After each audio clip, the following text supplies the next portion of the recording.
labantu abantu eGoli baqhamuka kwelakithi bayonwa le impela sonto nempela sonto kuyazwakala ngabantu bali siyabona sibhekile kuma TV eCape Town kude la eCape Town so ingane zethu lezi eziqashiwe association khona ko Cape Town ukuthi ziba ama security guard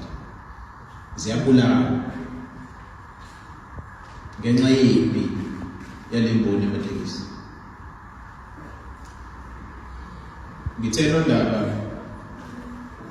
ngibuza lempi kade sikhuluma nabo izolo yibo bebengaphelele ngababuza ukuthi njengoba belwa nje ukuthi ubani ulayishaphi ubani ulayishaphi ngase ngibabuza ukuthi lamabhasi amakhulu ahambayo lawo Greyhound Intercape njalo awadluli la axosha abantu bakhuleka basho bona futhi athi hayi yithi manje ubani owabisa utheni ngawabuzo lipermit athola njalo izathi ngoba mhlambe wona inkampani zabelungu elehlonishonile noma bashonipha ngoba bayazi ukuthi make nathi ngiqala impi nabo ngeke ngikwazi ukugcina la kuyakini abakini abamnyama ababethi balayisha nibakhiphela isibhamu ngizifaka bona nginsizwe ngifuna ukubabonisa ukuthi angasaba okubuhlungu ke la kunini nibadala abantu akusibona abafana abancane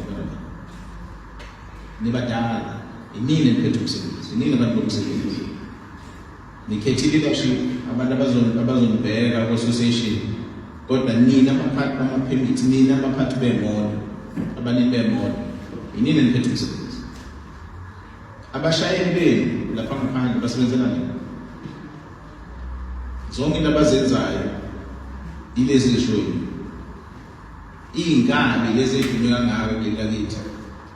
zithunywa yini ukuthi zolimaza abantu ingako ngithi ngizondela izolo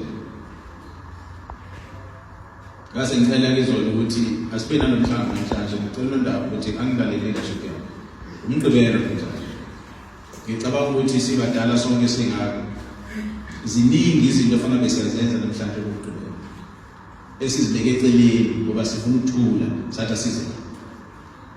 abanye ufana bese emcimbini kuyashadwa kuhlathiwe emakhaya njalo njalo